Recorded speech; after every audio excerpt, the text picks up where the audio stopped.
mungkin. Guyone wali ku jek mungkin. Kadang orang itu engkar ndak bisa. Yaitu tadi piye wae resmi teksnya Allah tuh yaumana kullu unasim bi imamihim. Nanti manusia dipanggil itu per ketuanya. Bukan per individu kesuwen. Jadi ada teori itu yang mungkin benar.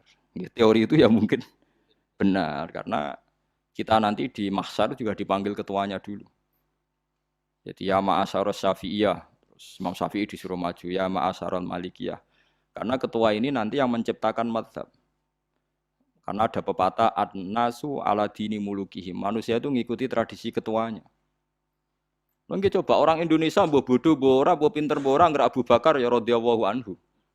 Coba kalau tradisinya Syiah, mungkin Abu Bakar laknatullah alaih kan gitu.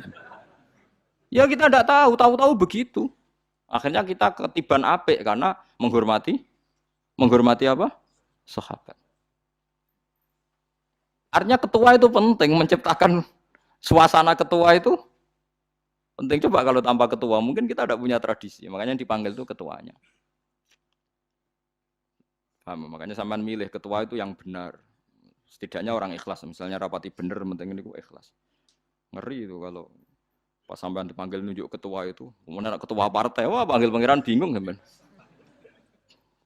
Ketua sopo nyebut ketua partai. Ketuane partai dia celok pangeran Melayu. Wah ngadepi pangeran meriang tetep. Paham gitu. Jadi nanti sampean itu ditanya itu lewat nopo? Lewat nopo? Ketua. Terus ketua nanti itu ngecek ada nur yang dipakai alamat dia ngikutin ndak. Nah, yang paling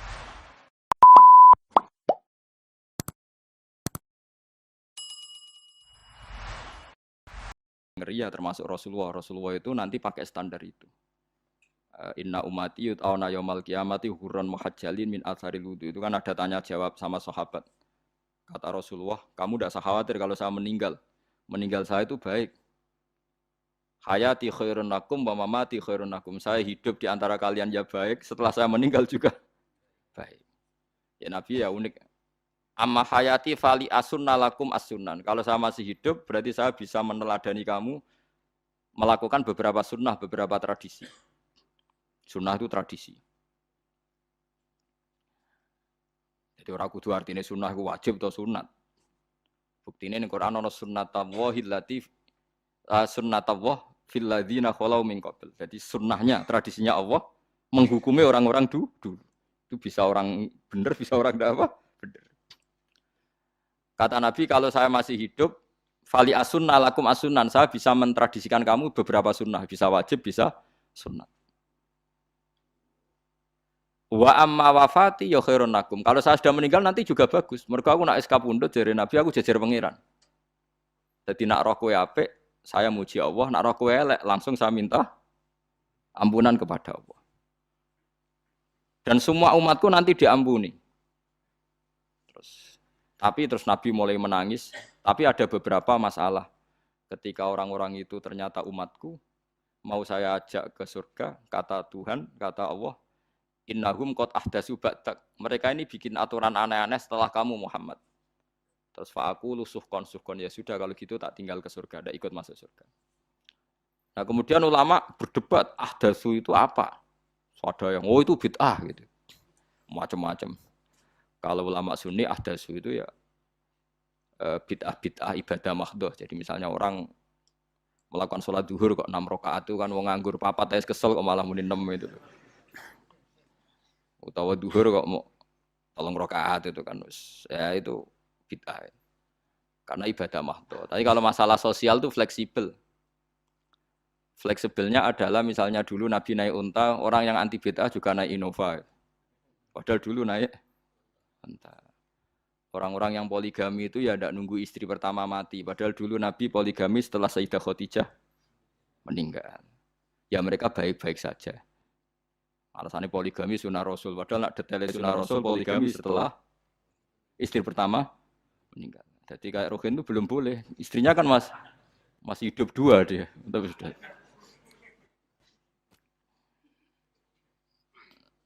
Nah, bukan artinya kalau sampean memaksakan gitu. Sampean kalau nggak percaya saya bacakan ayat. Wal khoilah wal bihola wal hamiro ditarkabuha wazina. Kamu bisa naik kuda, naik onta, naik himar. Setelah kamu naik dan kamu tenang di atas punggungnya, litas tahu ala zuhuri, summa tazkuru ni'mata rabbikum idza stawaitum alaihi wa taqulu subhanalladzi sakhkhara lana hadza ma kunna lahu muqrinin. Artinya ketika kita naik onta zaman dulu dan tagnya memang onta, itu terus kamu baca subhanalladzi sakhkhara lana hadza. Apakah sekarang kesunatan baca itu kalau yang ditumpai onta, sehingga kalau yang naik Innova tidak usah baca itu? Gitu. Wah, aku numpakku ora onta kok, dadi ora usah maca subhanalladzi apa? Sakhkhara lana. Dhisik Nabi maca iku mergo numpake onta. Ya ngajak goblok bareng to, mosok tepuk kanthi begitu tuh.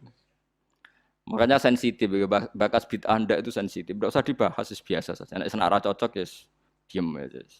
Sudah, sebenarnya cocok kalau sampai ngelakoni, tapi tidak usah komentar. Karena jelimet. Saya pernah ditelepon orang, dimaki-maki. Orang Sidoarjo. Padahal orang Jawa Timur, ya aneh. Kan ada orang matur Rasulullah, namanya Abdullah bin Amr.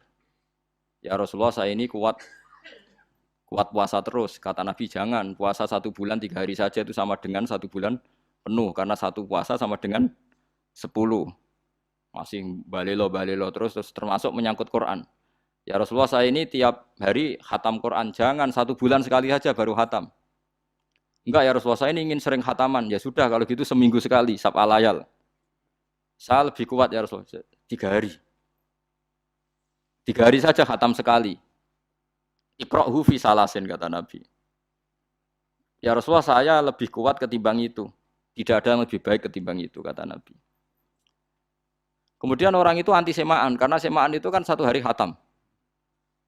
Paham ya? Maksudnya hadis tadi yang di Bukhari dipakai dalil anti apa? Semaan, karena semaan itu 1 hari apa?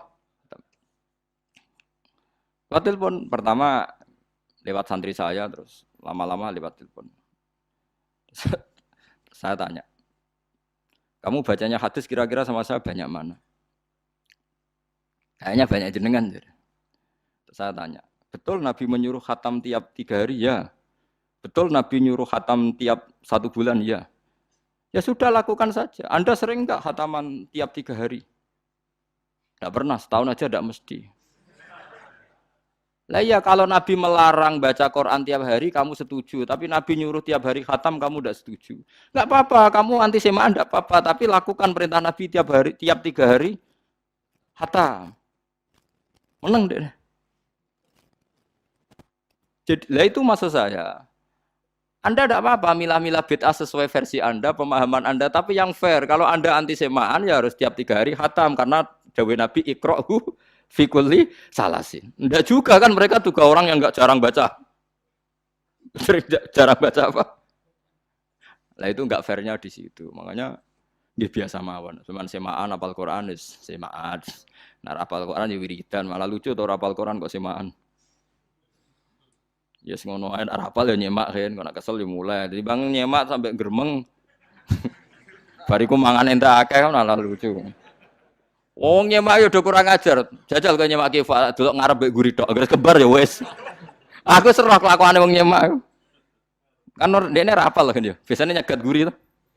Wong angger gurine kembar pojok ya. Wis. Wong angger gurine pojok kembar. Nek sing semaan akhire pinter sing maca kembar gurine.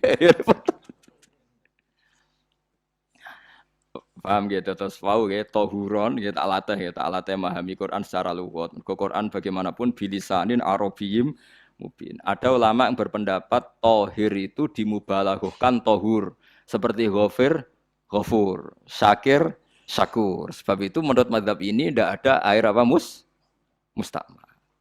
Tapi kita biasa mazhab Syafi'iyah apa? Ada apa? Ada mustakmal. Itu masalah-masalah istihadiyah, masalah-masalah istihadiyah.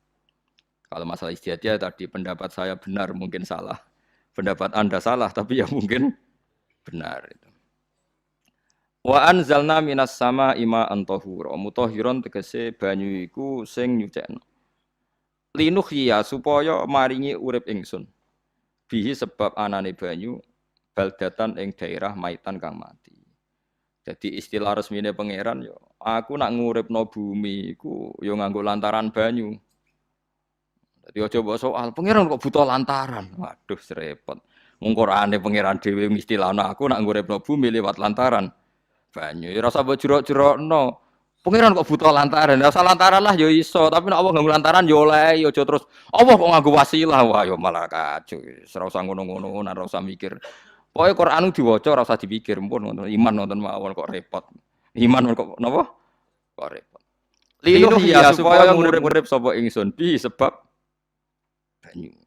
Baldatan ing negara atau daerah maitan kang mati. Jadi sampean jangan mengatakan kalau Allah untuk menghidupkan bumi butuh air ya keliru. Allah itu tidak butuh apa-apa. Allah itu tidak butuh apa. Tapi kalau Allah punya sunnah, punya adat menghidupkan bumi itu pakai air, ya Allah jangan kamu atur. Kira pangeran kok ngatur. Itu kan ada cerita di kitab-kitab itu termasuk di Ihya itu. Nabi Musa itu sok dekat Allah. Jadi nggak mau mimik obat. Membuktikan bahwa Allah itu tidak butuh wasilah. Akokir itu maknanya obat-obatan yang dari herbal itu bahasa Arabnya apa? Al-akokir. Dia setiap konsultasi sama dokter disuruh minum herbal itu. Enggak mau dia. Enggak, saya akan disembuhkan Allah langsung, enggak usah lewat obat apa herbal katanya. Tiap dokter ditanya jawabannya sama. Oh, dokter goblok. Kamu belum tahu ya kalau Allah itu tidak butuh wasilah. Malah marah-marah dia. Akhirnya dia konsultasi langsung ke Tuhan. Apa betul ya Allah saya butuh minum akokir? Terus, kata dokter gimana? Karena herbal itu fungsinya gini-gini.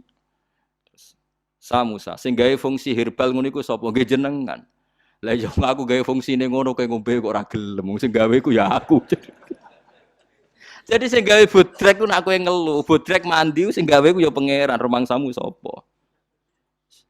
Sing gawe ruhin abar kelon lega ya pangeran. Mangsamu sapa? Omane bojone ayu kan.